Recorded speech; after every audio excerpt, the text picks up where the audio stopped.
Hey everybody, what's going on? This is Mike Vassallo. We are back with a new season, if you will, of What's the Rate? I have my friend Gio Flores from Compass. What's going on, Gio? What's going on, Mike? Thanks for coming on today. Thanks for having me. I'm You're really, very really welcome. You're excited, very man. welcome. No nerves, no nerves. It's just Not at all good all. stuff. First and foremost, I love the outfit. Uh, I knew I tried to get dressed up for you today, but I know I didn't do a great job. But always dressed to the nines. I was just trying to impress you. That's all. So thank you for coming on. Like I said, first and foremost, so it's been a while since we've had a episode air. I always start with asking everyone because I find that everyone's way into this industry is some not convoluted but interesting way, I should say, of how did you get into the real estate industry? Yeah, did no, of this- course. It's a great question. I think it's funny because you're right. Like, no one wakes up or they're 15 years old says, "I want to be a real estate agent." Right, right. Like, no one talks about that. So my story is actually funny because I actually went to college to become a teacher, Okay. which I didn't love. Obviously, it was great.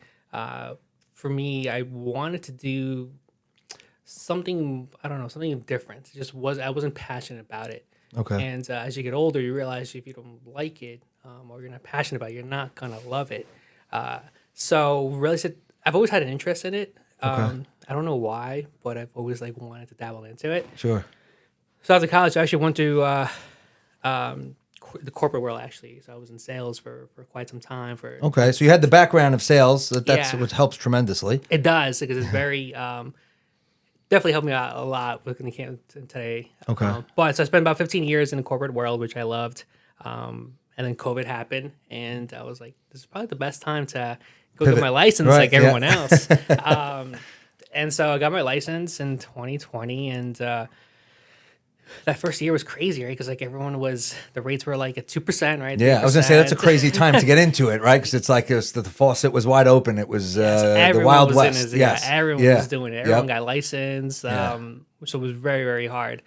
So for me, I was like, all right, I think this is like a challenge, right? Like if I can get through this, then I stick through it.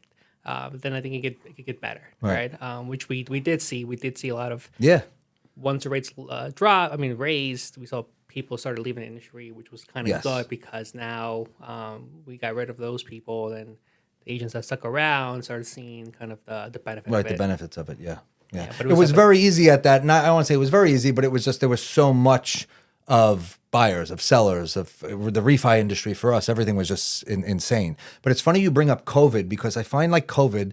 Obviously, it was a crazy time in all aspects of the world and people's lives, but it was like a very pivotal point for people's job occupation to change. And not just in our industry. You'll speak to anyone and they'll always say like, oh, when COVID happened, that gave them that like push. The opportunity, So like yeah. pivot into something maybe they wanted to do their whole life.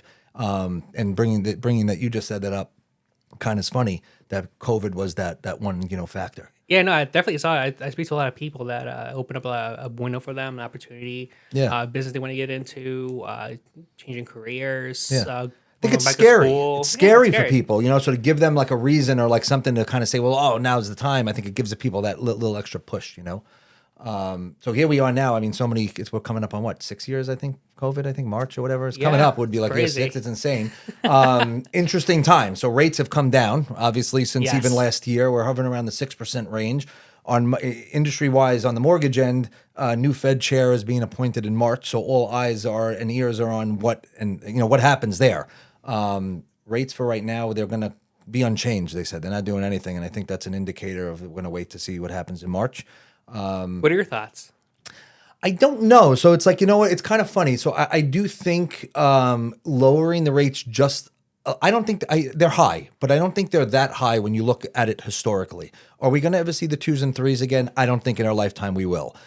If the rates were around 5%, I think that would pivot and change the market and disrupt the market, if you will, if you want to use that as the word, in a good way. I think it will give sellers that you guys are, wanting to list their home the ability to say, okay, I'll sell, I'll lose my 3% rate, I'll go to a 5. I think you'll get people that are sitting on a ton of equity to now refinance, lose their 3% rate to go to a 5 to maybe buy an investment property or do construction on their home or consolidate debt. So I think if we could get something in the low 5s, I think that will see a huge change in the market on all aspects, Oh, no, I on, agree. on I the agree real with estate you. end and yours. I don't know how you feel. No, I agree with you. I think that's something that buyers always bring up, right? The rates, and I tell them, like you said, we might not see the twos and threes again, but on the flip side, it's up all the time. Like I have, I think I have like a 2.8. Right. So I tell people like I'm stuck. Like if I want to do something, I'm like taking that risk. So there's like a flip side. Like I feel kind of stuck at my. Sure, I have a great rate, but like if I want to do something else, Right. but like if they do drop into fives, I'm like, all right, then I can consider Right. opportunities. Yeah. But for right Yeah. now, I'm like, Yeah, and look we called stuck. that the golden handcuffs on another episode of where these people have these rates that like they just don't want to move from. But at the end of the day, it's like you're sitting on so much equity. Maybe you want to buy that vacation home or you want to start flipping properties and you have all this equity that's sitting there to go up that little bit. Maybe it's worth it. No, You I know? agree. I agree. But I think we have to get a little bit lower. Refis right now, I have a lot of clients with 5 3/4. So we're in the fives. We're there. we're getting there. We're but we getting need there. a little bit more. And I think that really That will, push. I'm using the word disrupt, but I think that will really, in a positive way, get the blood flowing again, if you will. Because on my end, even last year, most of them, 95% of my, 98% of my business, all purchase, no refis. Not yet. I think people Yeah. always refinance too. Yeah, I've it's coming. refinanced It's a couple coming. times. Yeah, it's coming. But majority, with the way the market is and stuff. So, what challenges? I guess the question I wanted to ask, and I guess it's kind of rate related, is like when you're sitting with a buyer or a seller now. What's the conversation as to like the goal for this year or coming into the spring market? Is it the same as always, or has the dialogue changed over the last year or two with your sellers and your buyers? And I know you kind of do a mix of both, so I guess you Yeah. see both sides. Yeah, so I do have. Yeah, it's a good mix, right? I think I do see a lot of people who are they just want to go down and retire, right? The people I think people are realizing. I have a seller right now who's moving down to the Carolinas because they're sure the rate might be a little high, but their taxes are so low. They're like, Right. or they can Yeah. afford to take the Cost of maybe a little living bit- is less and it's a little everything for less, and they sure. want to enjoy life, which is Yep. great. I have sellers who just their kids graduated high school and now they want to go and retire. Right. So now there's like a mix there. I think buyers too are seeing it that they don't want to risk losing that house they want to. Right. I think a lot of times where part of my conversation with buyers is like, look, I think one of the important numbers to look at is your monthly payment. Right. I think a lot of people don't realize that one. They're like, sure, you can put down whatever you want to do, but the number that you're going to be paying every single month, your monthly, Right. that's the number you want to You look have to be at. comfortable with that number. Yeah, that's the big one. Yeah. And I think a lot of people's perspective changes that way too. Because sure, you can put 20, 30% down, but then if your monthly is, certain amount and you're like, I don't know if I could do that, then Right. maybe something changes. But Okay. I do tell people all the time, like, look, let's find a house that's right for you, that you love, and the numbers you can people always refinance. Right. In couple of years when the rates drop, you can refinance. Right. And so like redo your kitchen, so that second bathroom, that basement, like whatever it is that you want to do. Right. But I think people don't want to wait anymore and are worried that prices are going to continue to go up and the rates to drop. So I think there's like I see a lot of data and numbers too, where like the same house today, about $600,000 home today, 3 years ago was, let's say, 500, and then next year's gonna be 700. Right. So even if the rate goes down, you're at the same you're difference, paying if the not same- more. Yeah. Exactly. You look at the numbers. It's funny you bring that up about what the monthly payment is opposed to the rate, because I've heard that before and I never really kind of push that. I feel like my clients are always like, well, what's the rate? What's the rate? What's the rate? What's the rate? And as important as what the rate is, but what is my payment? Exactly. Forget I said the rate. Forget you even knew it. Like, are you comfortable with the payment? And if you're comfortable with the payment, then I don't want to say who cares about the rate, but that's the most important part. And if you're comfortable with the payment, then yes, like you said, if the rate's a little higher than expected, you'll have the ability to refi. But I like what you said about focusing more on, are you comfortable with the payment more so than what my rate is? Yeah, you gotta break it down for everybody yeah. because I think people don't go through that process. And I see a lot of times with my clients like, hey, look, that I sit down with them, explain to them like, hey, look, let's figure out your monthly expenses and Right. where you want to be. Then we can figure out what we need to do or where we need to buy. Right? I think a lot of times people think they're just because you're approved for $1 million doesn't mean you should buy $1 million. Correct. Home, Right. Like, Exactly. Exactly. And you have clients that like know that, and then you have other clients that will max themselves out because they want the most. So it's kind of like, depends on, you have to almost be a chameleon to your clientele depending on what that person wants. Bringing, segueing into something else, and with clients that you and I are working with currently, they all say the customer service aspect that you give your client and how how comfortable they are working with you and listening to the guidance and using the referral partners that you work with and stuff. I really wanted to stress on that because I think that's a huge aspect that even your clients are telling myself, which they don't even need to tell me. They stress and just put so much faith in you. So whatever you're doing with them when you're onboarding them, you really are educating them, making Yeah. them feel comfortable. So I think that's very important.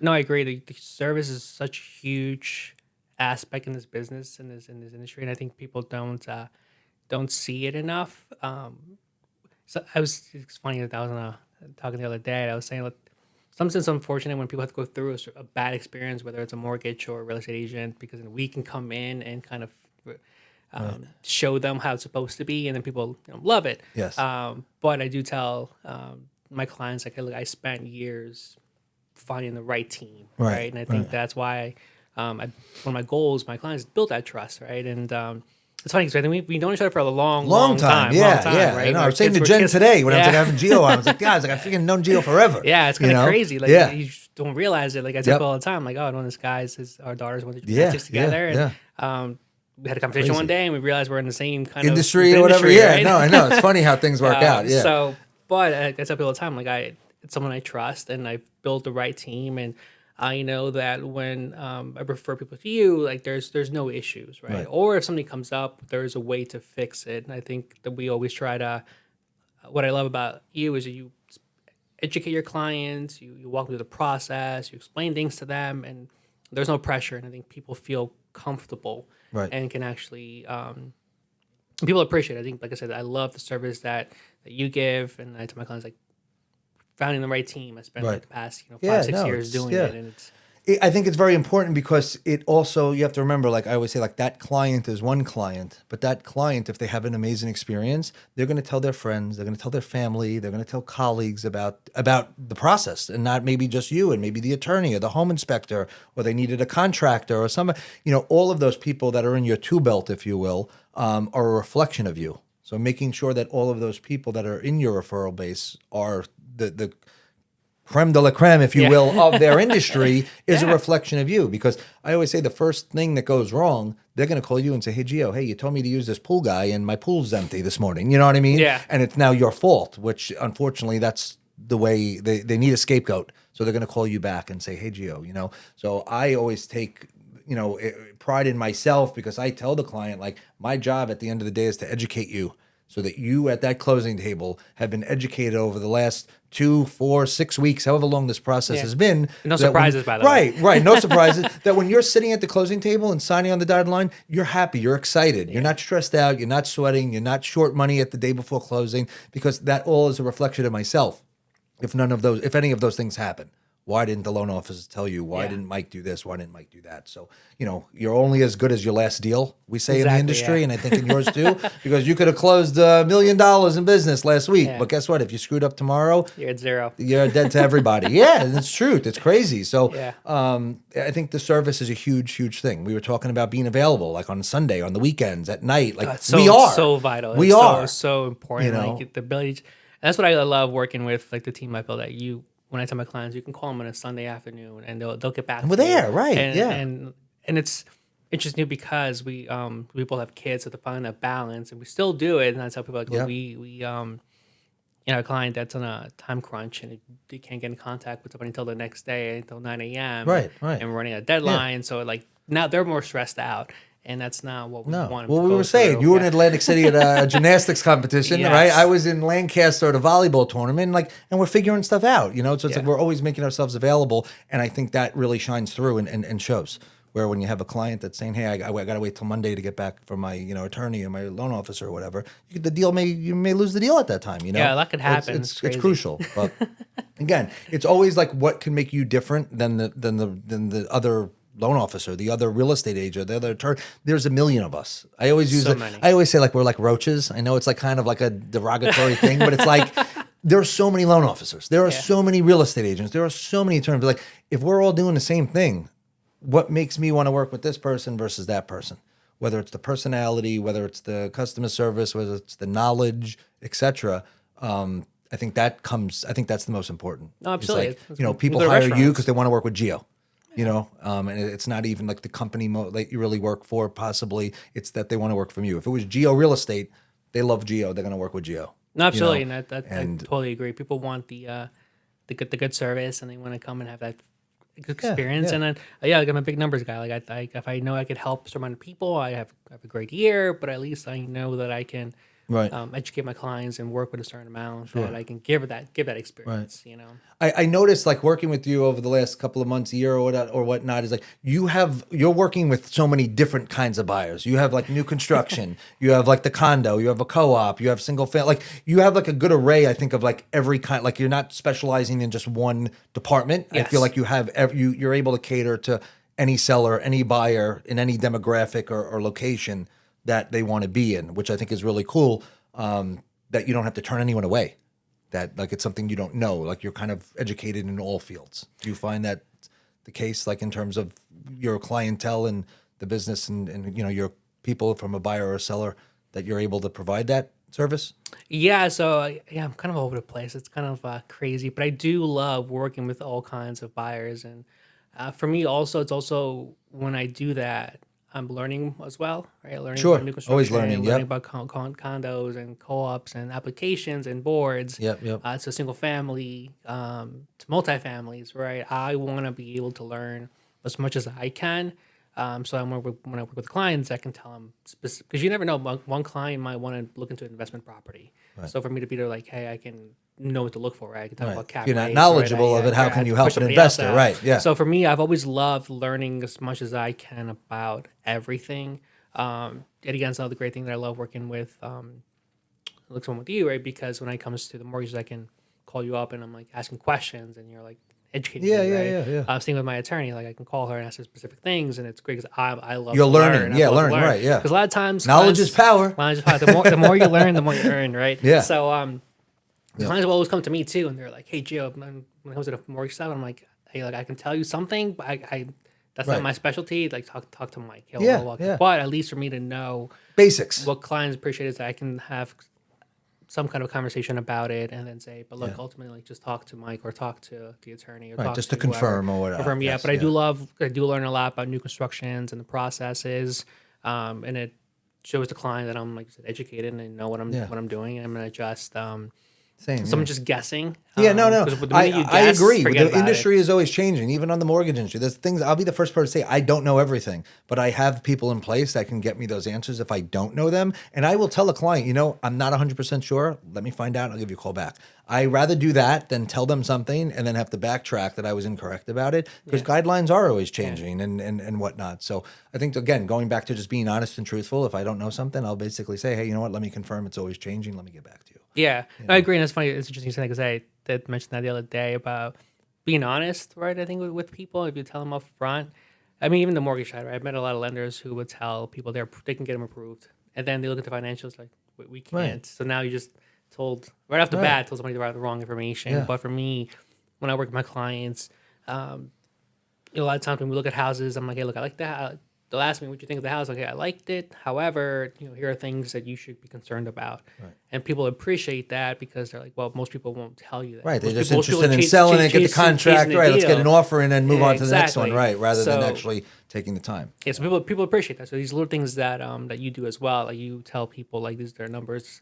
There's no surprises. Yeah. Because then you were mentioned before, like someone I think it was They wanted a first-time homebuyer program, right? And I was explaining to them that, like, yes, even though you're technically a first-time homebuyer, it would be a disservice to put you in, let's say, an FHA loan, which is everyone kind of deems as a first-time homebuyer Yeah. program, where based off of their down payment, their debt-to-income ratios, their FICO score, it would be insane. I don't know the word that would be the word Yeah, it's a to number. put them in an FHA loan. Like it just now again, I even said as like the lender, like, it's much more profitable for the lender to say, yeah, sure, let me put you in the FHA. But again, I'd like to sleep at night Yeah. without having to worry about not doing the right thing. And, that person's a conventional client all day long. Convince me otherwise. I mean, and that's kind of what I'm up against. Like you said, I feel like with my industry, it's always like, well, I heard this, I heard that, I got this closing cost estimate, I got this rate estimate, whatever. And I'm like, if I can't be a good luck, God bless. If you could do it, I hope you can. And a lot of times it doesn't work out and they come back, Yeah. and I rather that than me tell them, hey, I can match it. I could do this, that, and the other. And at the closing table, like we had said, be $15,000 short in closing costs. I mean, it's ridiculous. Yeah. Ridiculous, so it's just stuff like that. And I think that's always been the case in our industry.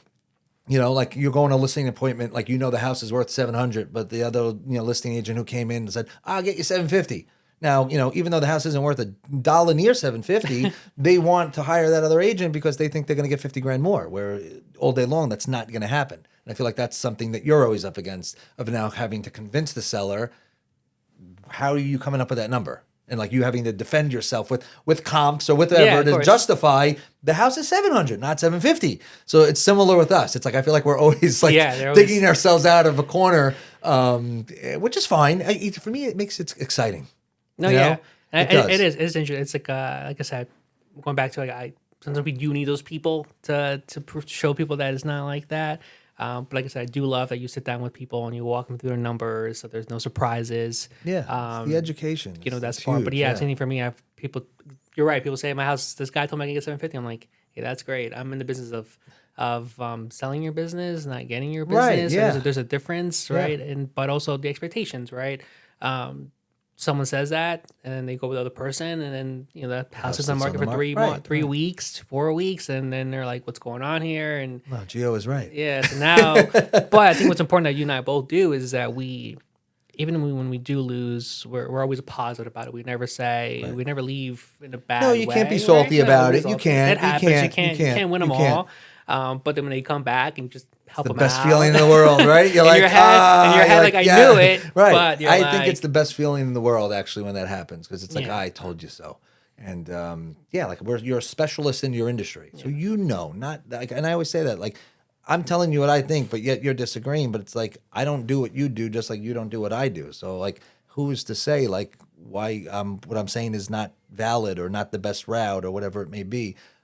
But again, I think it keeps us on our toes and makes the industry. It makes the industry rewarding. Yeah, because if everything was cookie cutter, like hit the button done, hit the button done, like at the end of the day, you're like, oh yeah, this client closed. Like it's not fun to me. No. I almost like the thrill and the chase, if you want to call it that. Like every day is new. You don't know who's going to be on the phone.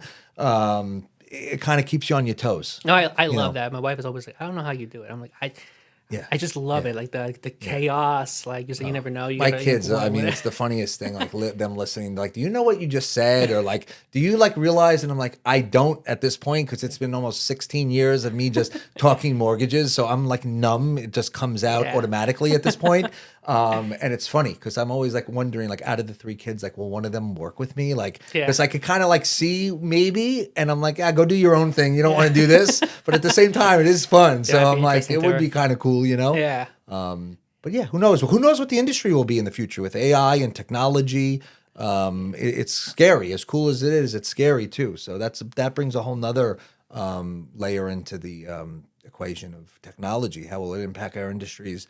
In the next 5, 10, 20 years, who knows? I agree. And I was saying the other day, I think that, we don't know, but what I do know is that, when you are buying a house, right, one of the biggest purchases in your life, you still need to like have someone to be there and like just have a human interaction. And sometimes AI can't tell you. Can't do that. No, can't tell you the roof, what it looks like if you're not inside the building and you are someone that's kind of go in there. But I think it should be interesting. I mean, I've seen a lot of.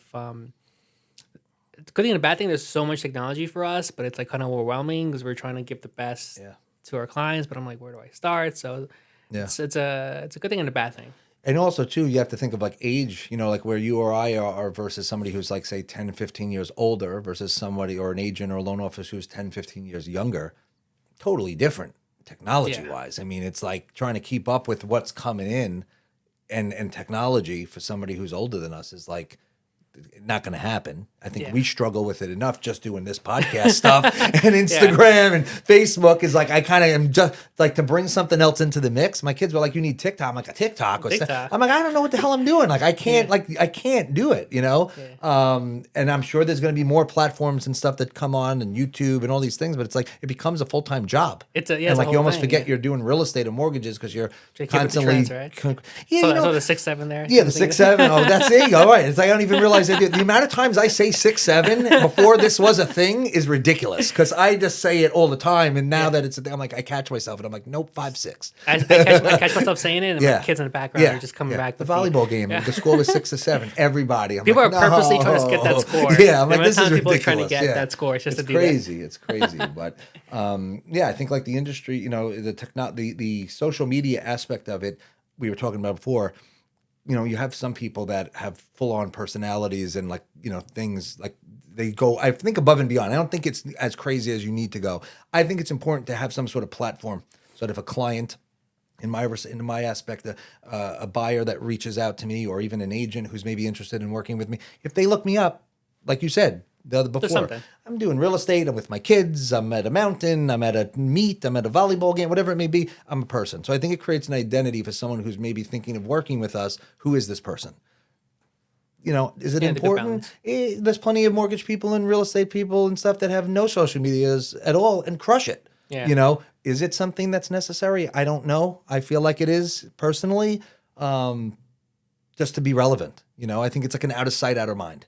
Yeah, it's a combination because I have seen successful realtors who don't do any social media, but they've been in the business for quite some time. But they were saying they should do it, but they don't need to do it. Versus someone who's just starting off, that's all about social media, and I see people blown up and get thousands of followers and good stuff too. But let me ask you, because I know we're going back to the balance. Like, how do you balance out like your business with the time of the kids? Because one day I'll see you, hey, 6 clear closes, and the next day you're skiing in the mountains with the kids.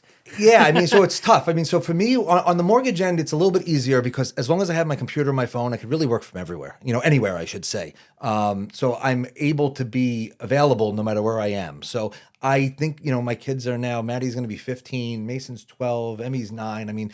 I blink another couple of years. These kids are all grown. They're all in college, and it's just Jen and I. So I want to soak up these moments, not to sound cheesy. So I try to make myself, hey, have that family life, as well as obviously needing able to produce and be able to obviously bring income into my home. Otherwise, I can't do any of these things. But it's a work-life balance. I think it's important. I don't want to be the dad who's doing the rat race to the city that's gone 16 hours a day, that only see my kids on the weekend. Like, to me, the flexibility we have in our industry is priceless. And I'd be willing to sacrifice whatever it would need to be to spend more time with my family, over the job, So it's hard. It's not easy. The difference I think with you guys as real estate agents, you're out in the trenches. So on a Saturday, you're showing houses, you're driving all over I'm not. So I can have that pre-approval and whip up my laptop from the ski lift and you need a pre-approval and boom, send it. So I have a little bit more flexibility, but I think it's important, because you're going to know, like you see your kids, you blink and they're grown. No, I agree. And it's the same thing with my oldest, who's just going to be 15 this year too. My son's a little, I think he just turned 9, but one more year and he's double digits. But I do agree that there's the balance is tough.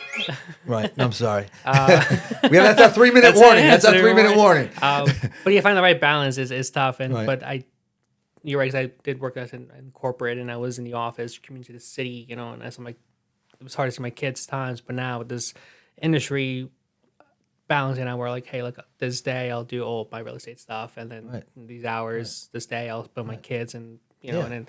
There's a tournament or a game or whatever. You change your schedule around or whatever, or you have people on, like I said, now you have a team that helps facilitate to take some of that weight off your shoulders to be able to be more present. Because I think, it goes by, your daughter's going to be 16. She's getting a permit. Yeah. She'll be getting a car next year. Right, exactly. Yeah, right. And it's like that youthfulness of like having your kids, like it's only a short amount of time. And, going on vacations and trying to create some core memories and stuff. Soon they're going to want to go on vacations with their friends or their significant others or whatever. And they're not going to want to go with dad. So I'm trying to keep that as long as possible. I hope they invite me still. I hope they want me to still go on vacation with them. But to me, that's important, because at the end of the day, what is this all for? Yeah. It's for them, right? What are we doing it for? It's for them. So why we get up in the morning. Yeah. That's my why. Not to sound cheesy, but what am I doing this? Right. Yeah. Why am I doing this? It's for family, creating memories, creating generational wealth, leaving them with something, some sort of platform that my parents gave me for me to give them more, and then for them to do more, Yeah. That's it. I don't have the answers, but we're trying. It's all for them. Yeah. We're trying, but it's all for them at the end of the day. So, To wrap everything, I appreciate you coming on today. This was a lot of fun. No, it was. I told yeah. you, like, we didn't know We how it really was going didn't to go, know. but Yeah. it's easy. It's so easy.